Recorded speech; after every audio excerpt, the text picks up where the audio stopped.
today. It's been a few years since we last saw you. Yeah, I was greatest showing. Yeah, it was great show. Yeah. And we should say congratulations, Euphoria. You won an Emmy. Hey. I know. And that was that kind of proper lockdown Emmys. So where were you? I was in my living room. Okay. I was in my living room, and it was actually really special because I think, you know, had it not been done that way that year, I wouldn't have been able to have my whole family with me. So I did it in my living room. There's my family. My dad, there's my mom's back there. You can't see it in this picture, but her face is like this.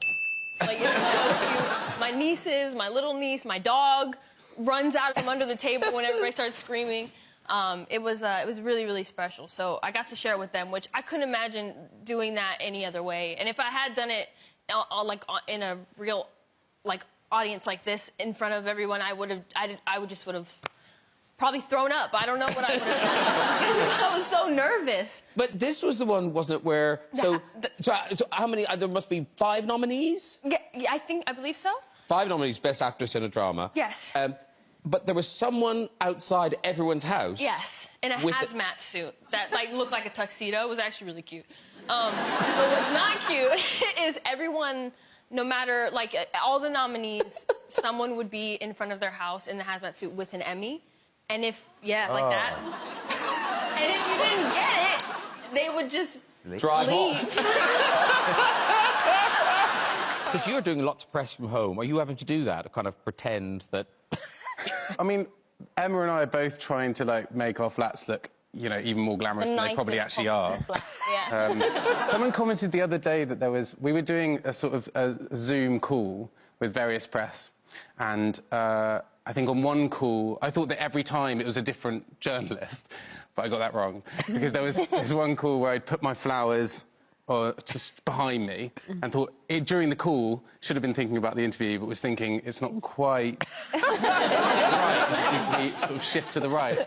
And then shifted it, and then the journalist picked up on it and made me look like a tryhard. Wait, you shifted it during the call? I shifted it during the call, yeah. So she... And you wonder why they noticed. The interview was talking... But the thing is, the interview was talking to Emma. And so on Zoom, the screen comes up and so I think she can't see me. No, I think and then I'm shifting it in the background. Yeah, it's very embarrassing. Is it this, that you, being bendy and doing the trapeze thing, was there a moment when I think you overexerted yourself? Was it in front of Hugh? Okay, see, here's what happened. Let me just clear the air, literally. So here's the story, people. Literally. All right? Yeah. So we're doing... I'm not going to name the person because that's embarrassing, okay? The point is we were doing a stunt in front of Hugh Jackman. Now, I have very few scenes with Hugh Jackman, and I was very nervous. It was not you. It was not you. And I was on my, my A game because this is Hugh Jackman and I do not want to mess up. So we're doing this thing where I'm basically up in the air and I spin down and I get caught and I heard a fart. Now wait. We all heard the fart. We all heard the fart. Now, as a professional, I was going to carry on. It was not me. I just want to clarify right here, right now, it was not me. So they're laughing. The other person, okay, is laughing, and Hugh is laughing. I'm like, okay, are we just gonna pretend like it didn't happen? Or are we gonna laugh about it? And what happened was the person who was a grown man blamed it on me. Yeah. So Hugh thought that I farted. But the crazy thing, I would never do that. No one thought that was you. No one.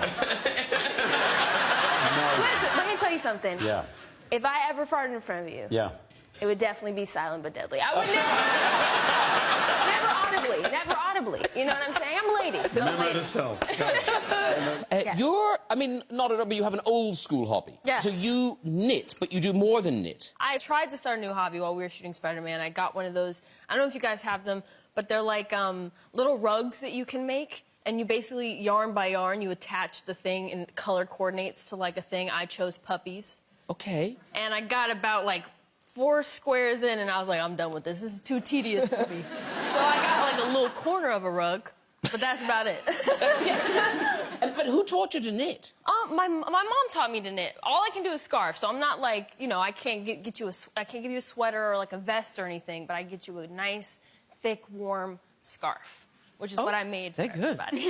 Okay. They're really good. I mean, I loved it as a pastime. I usually like little tedious activities, things I can keep my brain, keep your brain occupied. And I just made everyone scarves because I couldn't. I was like, what am I going to get everybody for Christmas? And I was like, I'll just make them some scarves. That's what I'm doing all day. Yeah, Like them or not? We'd be doing like the most intense fight scenes on set, and you used to come to set to watch quite a lot. Yeah. And I'd be there, I'd come and have blood all over my face, I'd been fighting the goblin, and I'd turn around and you'd just be there knitting. How's your day going? Yeah, it's good.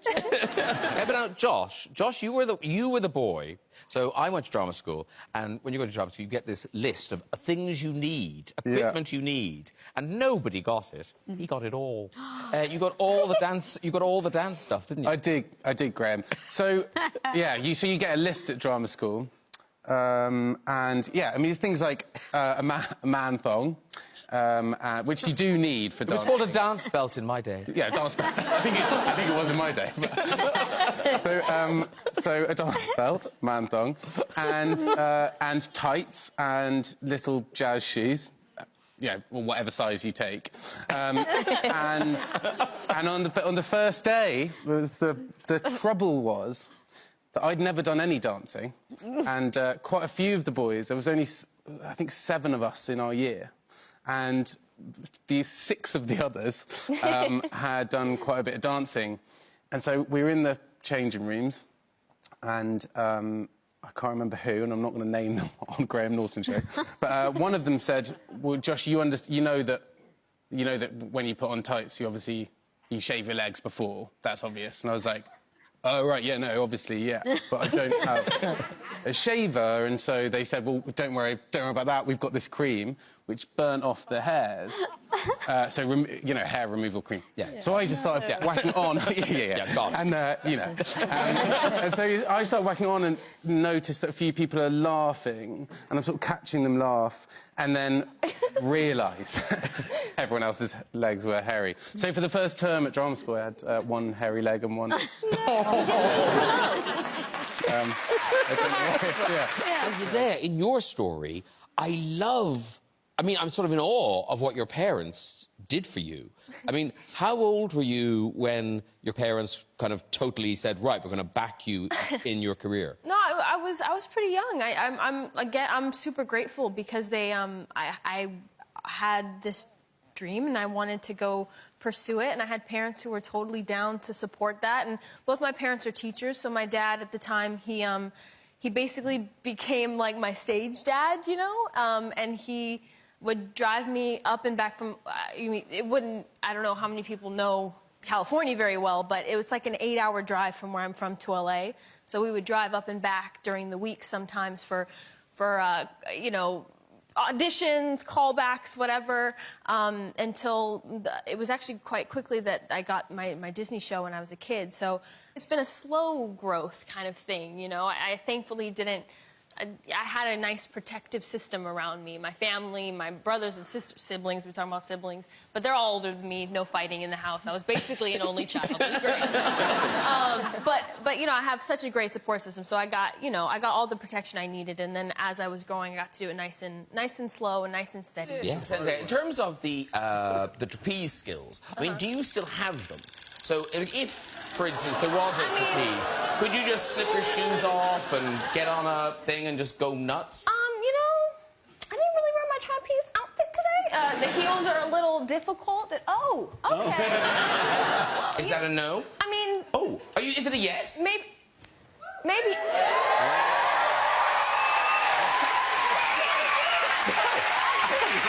guys, I hate to let people down, but I do not have my stunt team here. And I do not want to hurt myself. We got you. Oh, no. We got you.